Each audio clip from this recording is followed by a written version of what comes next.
하나님의 말씀입니다. 예레미야 14장 13절 말씀입니다. 이에 내가 말하되 슬프도소이다. 주 여호와여 보시옵소서. 선지자들이 그들에게 이르기를 너희가 칼을 보지 아니하겠고 기근은 너희에게 이르지 아니할 것이라. 내가 이곳에서 너희에게 확실한 평강을 주리라 하였다. 아멘. 자, 오늘 확실한 평강을 주장하는 선지자들이 있습니다. 확실한 안정, 확실한 복, 확실한 보장이 되는 어떤가를 우리가 주장을 하고 또 원하고 있습니다. 우리가 하드코어라는 말을 최근에 우리가 사용을 할 수 있는데요. 이게 정미사로 사용이 될 때도 있고 또 적두사로 사용될 때도 있는데 하드코어 뮤직 이렇게 적두사로 사용되면 뒤에 있는 명사를 수식하게 되면서 그 어떤 분야에서 만약 음악이라면은 가장 최상위 레벨의 음악이 되는 것입니다. 그리고 또 이것이 이 문장의 또 앞부분에서 또 사용될 수가 있는데요. 하드코어인데 발레코어라든지 고프코어 이게 접두 그러니까 먼저 또 이렇게 수식을 할 수가 있는데 이때도 마찬가지 그 특정 분야에서 이 단어의 수식을 받는 것이 최상위 레벨을 차지하게 되는 것입니다. 그러니까 이렇게 되는 이유는 이 단어의 코어라는 의미가 있기 때문에 그런 것이죠. 이거는 우리 인간이 추구할 수 있는 가장 최상위의 어떤 바램들, 여러 가지 복합물이 될 수도 있고, 또 물질이 될 수가 있겠고, 또 어떤 바램들, 보이지 않는 어떤, 그런, 영적인 것도 될 수가 있겠고, 그 대상이 어떤 것이 되든지 간에 이 코어라는 것은 모든 영역에 있어서 인간이 취할 수 있는 최상의 것이다 라는 것입니다. 자, 그러다 보니까 우리 일상에서 또 우리 신앙생활 할 때도 보이는 세상이든지 보이지 않는 세상이든지 간에 또는 육이든지 영이든지 간에 공통적으로 찾는 것이 바로 이 코어, 확실한 뭔가를 찾는데요. 굳이 표현을 하자면 오늘 선지자들이 이야기하는 그런 확실한 평안이 되겠습니다. 그런데 안타깝게도 이 선지자들이 거짓 선지자로 성경은 분석해주고 있습니다. 이게 확실한 평안이라고 주장을 했지만 알고 보니까 그 반대 개념인 확실한 실패가 되었다 하는 것이죠. 마귀가 인간에게 주기를 원하는 것은 확실한 평안입니다. 마귀가 예수님을 시험할 때 나에게 절을 하면 내가 세상의 모든 부귀와 영광을 준다 했습니다. 그것은 우리가 세상에서 잘 살고 어떤 권력이라든지 가장 안정적인 그런 보호막을 선물로 주는 겁니다. 그게 의가 되었든지 의식주 뭐가 됐든지 간에 아니면 돈이 됐든지 권력이 됐든지 어떤 것이 되었든지 간에 그 사람을 어떻게 괴롭힐 수 없는 최상위 자리로 이끌어가는 것이 바로 마귀가 보장하는 또 세상이 보장하는 가장 확실한 것이 되겠습니다. 자, 우리가 믿고 따르는 신뢰하는 예수님께서 우리에게 주기를 원하시는 게 또 뭡니까? 확실한 평안. 똑같다는 거죠. 마귀도 확실한 평안을 주겠다고 주장하고 하나님도 예수님도 성도님도 우리에게 다시는 목마르지 않는 생수, 확실한 양식. 예수님께서 하늘에서 내려온 참떡이라 했잖아요. 이거는 확실한 거예요. 자, 그러면은 이 두 가지 중에 하나는 진짜고 하나는 완전 가짜라는 결론을 우리가 도출해낼 수가 있게 되는데요. 에레미야 14장 13절을 보니까 오늘 본문 말씀이죠. 선지자들이 여기서 말하는 선지자는 이제 거짓 선지자가 되겠죠. 한번 읽어보면은 거짓 선지자들이 그들에게 이르기를 너희가 칼을 보지 아니하겠고 지금은 이스라엘이 그 바벨론 포로되어서 멸망하기 바로 직전인데 이 선지자들이 뭐라고 이야기하냐면은 절대로 너희들은 칼을 보지 않는다. 그리고 기근을 너희에게 이르지 아니할 것이며 그리고 이곳에 확실한 평강을 주리라 라고 예언을 하고 있는 것입니다. 우리가 이 마지막 때를 살아가고 있으면서 우리가 원하는 게 뭡니까? 칼을 원하지 않고요. 기근을 원하지 않습니다. 확실한 평안을 원하죠. 그런데 우리가 지금 치닫고 있는 이 마지막 세상에 과연 칼이 없나요? 어제도 지금 트럼프 대통령하고 푸틴하고 만났지만은 휴전 협상을 못했죠. 그런데 우리는 뭐라고 생각하고 있습니까? 칼이 오지 않을 것이다. 결코 그렇지 않습니다. 이 세상은 반드시 멸망하지 않을까요? 그런데 우리는 반드시 잘 될 것이라고 생각합니다. 모든 전쟁은 사라질 것이고 우리에게는 정말로 통일도 되고 모든 것이 평화가 올 것이다라고 생각을 하지만 이 마지막 때는 결코 녹록지 않게 되는 것입니다. 사람들이 원하는 그 확실한 평안의 종류에는 세 가지 종류가 또 있습니다. 첫째는 물질의 확실한 평안을 주장하는 사람이 있고요. 둘째, 보이지 않지만 어떤 영적인 평안, 확실한, 그것이 확실한 평안이다라고 주장하는 사람이 있습니다. 그리고 세 번째는 물질도 평안하고 육도 평안한 이 두 개를 모두 다 확실한 평안이라고 주장하는 사람이 있어요. 그런데 3번은 일단 보면 좀 짬뽕이잖아요. 물질도 평안하고 또 영적인 것도 평안하고 이게 있을 수 있는가?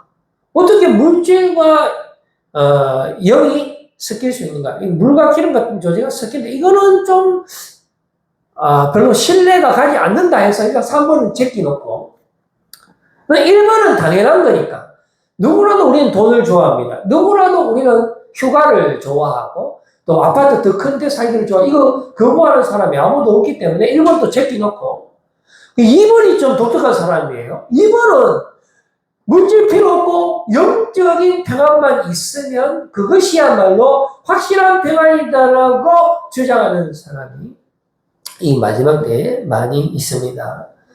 그래서 우리는 이 두 번째 사람을 한번 좀 살펴볼 텐데 이 두 번째 사람을 살펴보기 전에 이 짬뽕, 영과 유흥이 모두 다 그 평안이 되어야 확실한 평안이다라고 주장하는 사람들의 그 의견이 만약 맞다라면은 이 진정한 이 하드코어가 물질적인 측면에서도 돼야 되고요.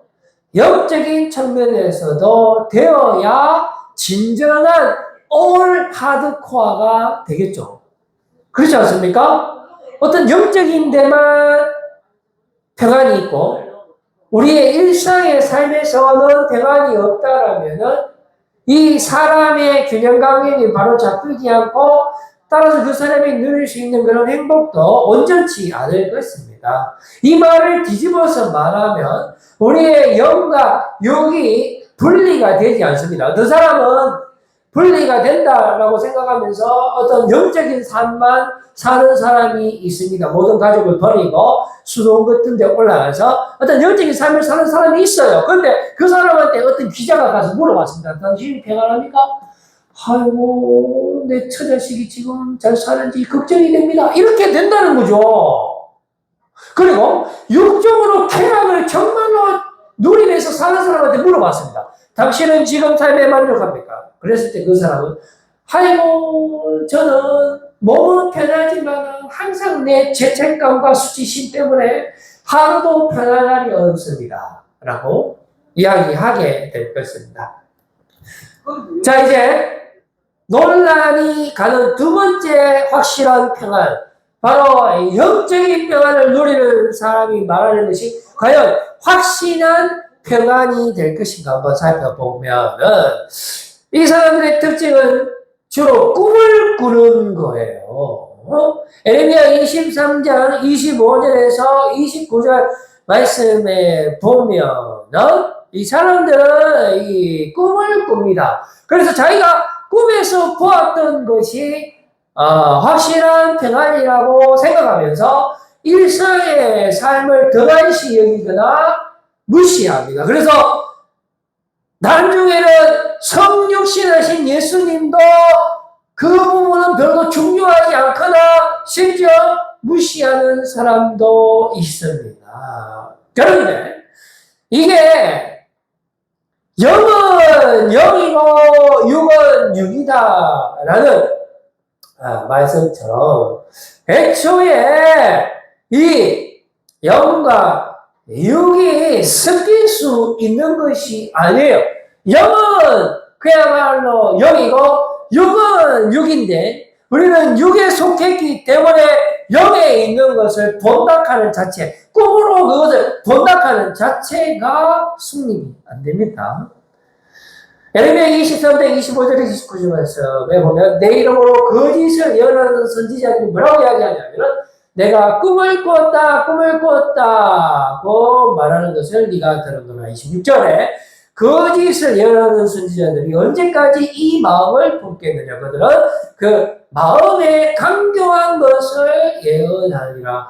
꿈을 이야기하는 것이 아니라 결국은 자기 마음속에 하고 싶은 말을 꿈이라는 그런 하나의 채널을 통해서 설파하는 것에 불과하다는 거죠. 그들이 서로 꿈꾼 것을 말하니 그 생각인즉 그들의 조상들이 바알로 말미암아 내 이름을 잊어버린 것 같이 내 백성으로 내 이름을 잊게 하려 하면서 결국은 백성들에게 꿈을 이야기하면서 백성들을 하나님에서부터 바알로 옮겨놓는 그런 거짓된 행위들을 하는 것입니다. 28절에 계속해서 여호와의 말씀이니라 꿈을 꾼 선지자는 꿈을 말할 것이요 내 말을 받은 자는 성실함으로 내 말을 말할 것이라.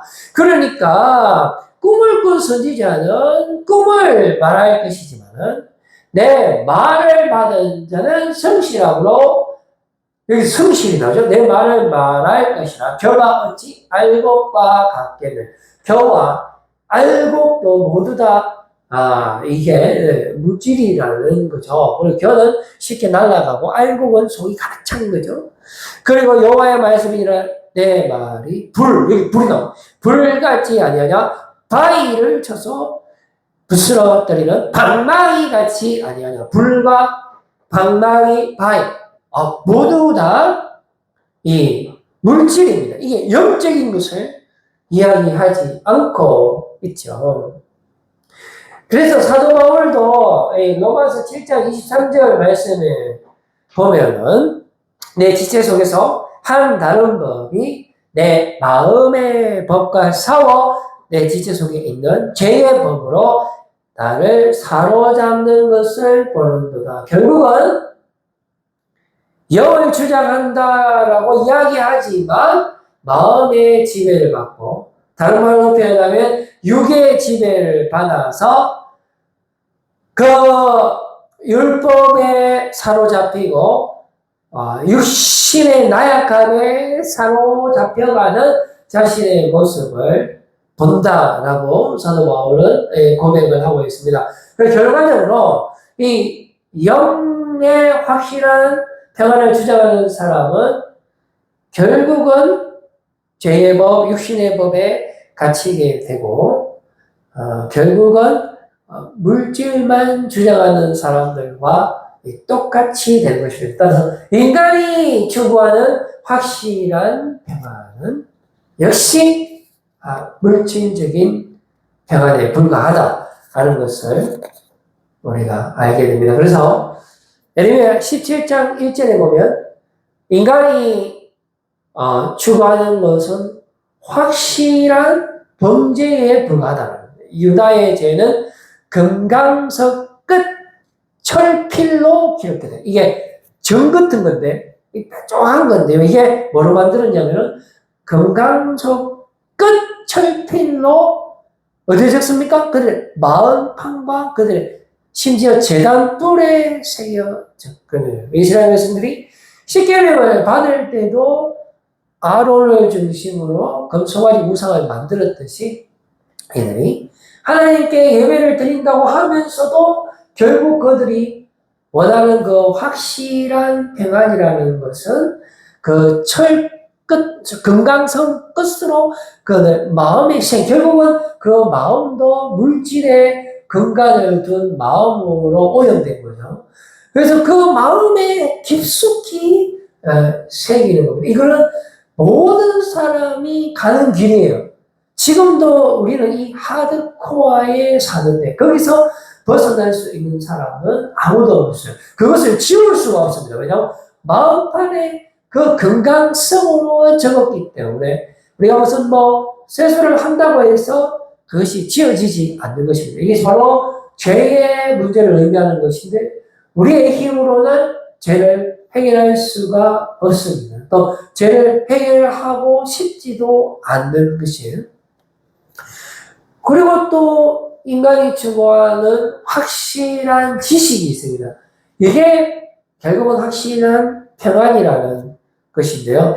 예레미야 17장 5절과 8절 말씀을 보면 이렇게 기록합니다. 여호와께서 이와 같이 말씀하시니라. 무릇 사람을 믿으며 육신으로 그의 힘을 삼고 마음이 여호와에게서 떠난 그 사람은 저주를 받을 것이라. 그는 사막의 떨기나무 같아서 좋은 일이 오는 것을 보지 못하고 광야 간조한 곳 건건한 땅 사람이 살지 않는 땅에 살리라. 그러나 무릇 여호와를 의지하며 여호와를 의뢰하는 그 사람은 복을 받을 것이라. 그는 물가에 심어진 나무가 그 뿌리를 강변에 뻗치고 더위가 올지라도 두려워하지 아니하며 그 입이 청청하며 가무는 해도 걱정이 없고 결실이 그치지 아니함 같으니라. 그러니까 사막의 떨기나무와 물가에 심기진 나무가 비교가 되는 것입니다. 이 두 개 다 나무지만은 하나는 죽어가는 나무고 죽을 수밖에 없는 나무지만은 나머지 하나는 물가에 심겨진 나무가 되는 것입니다. 확실한 지식이라는 것은 바로 우리가 이 땅 가운데 같은 나무지만은 이 땅 가운데 이 확실한 지식이 반드시 존재하는데 하나님의 말씀을 양식으로 사용할 때 그 나무의 잎사귀가 마르지 않게 되는 것입니다. 그런데 우리는 거꾸로 생각을 한다라는 것입니다. 하나님이 줄 수 있는 것이 아니고 바로 이 세상의 물질이 우리에게 주는 것이 확실한 지식이라고 생각을 하면서 반대로 생각을 하는 겁니다. 그래서 조물주보다 피조물을 더 좋아하는 그런 모습이 나타나게 되는 것이죠. 이렇게 했을 때 우리는 확실한 심판을 받게 됩니다. 예레미야 15장 4절 말씀을 보면 우리가 유다왕 히스기야의 아들 므낫세가 예루살렘에 행한 것으로 말미암아 내가 그들을 세계 여러 민족 가운데 흩으리라. 우리가 반드시 행한 행위들이 있다라는 것입니다. 그것이 바로 하드코어예요. 헤비 메탈이고 마치 콘크리트와 같은 것입니다. 그래서 이것을 반드시 심판을 해야 하는 것입니다. 누가 심판합니까? 우리 하나님께서 심판을 하시는 거예요. 그래서 이 심판을 피할 수 있는 사람은 아무도 없습니다. 예레미야 16장 17절에서 18절 말씀인데요. 이런 내 눈이, 여기서 내 눈은 하나님의 눈을 말하는 겁니다. 이런 내 눈이 그들의 행위를 살펴보기 때문에 그들이 내 얼굴 앞에서 숨기지 못하며 그들의 죄악이 내 목전에서 숨겨지지 못하며 반드시 우리는 심판을 당합니다. 왜냐하면 하나님께서 심판하시기 때문에 그렇습니다. 이 길은 하나밖에 없어요. 이스라엘 백성들이 반드시 멸망을 당해야 하는 것입니다. 그래야지만 우리가 정신 차리고 하나님께로 돌아올 수가 있게 되는 것이죠. 우리가 이 심판을 거부하게 되면 우리는 계속해서 제약된 길을 더 걸어가게 되는 것입니다. 18절 말씀에 보니까 내가 우선 그들의 악가죄를 배나 갚을 것은 그들이 그 미운 물건의 실제로 그 땅을 내 땅을 더럽히며 그들이 가져간 것으로 내 기업에 가득하게 하였습니다. 우리 하나님께서 심판을 하는데 배나 심판을 가는 거예요. 그래서 이게 확실한 심판입니다. 자, 우리가 이 하드코어의 삶을 살고 있는데 어떤 하드코어를 산다 했죠? 확실한 범죄를 범한다 했어요. 어떤 지식을 가지고 있다 했죠? 확실한 지식을 가지고 있어요. 그러나 그 지식이 무엇입니까? 사막에 뜰기라고 했어요. 그러다 보니까 우리가 또 확실한 거 있어요. 확실한 심판을 당한다 했어요. 왜 확실하죠? 하나님께서 우리를 가만히 두지 않습니다. 따라서 우리는 이 하드코어의 삶을 사는, 이 삶을 부정하면 그 사람에게는 살 길이 없습니다. 우리가 사는 길은 오직 우리의 죄를 인정하고 내가 하나님 앞에 항복하고 돌아가는 길밖에 없어요. 끝까지 내가 죄가 없다라고 생각하고 하나님을 거부하고 내 길을 걸어가게 되면 그 사람은 콘크리트와 같은, 헤비메탈과 같은, 하드코어와 같은 그 삶을 더 견고히 하게 되는 것입니다. 그래서 이제 우리에게 확실한 회복의 순서가 다가오는 겁니다. 우리가 하나님 앞에 돌아갈 때 우리 예수님께서 우리를 새롭게 하시는 것입니다. 우리 주님께서 이 하드코어를 깨실 수 있는 분이십니다. 그분만이 우리를 새롭게 하시는 것입니다. 하나님께서 이스라엘을 출애굽을 시키잖아요. 그런데 혹시 제2 출애굽이라고 들어보셨습니까? 그것은 이스라엘을 바벨론에서 구출하는 거예요. 제1 출애굽은 이집트에서 구출하지만 제2 출애굽은 바벨론에서 구출하는 겁니다. 그러면 제3 출애굽은 있을까요? 있습니다. 4 출애굽, 5 출애굽, 6 출애굽, 7 출애굽 영원 무궁하게 있습니다.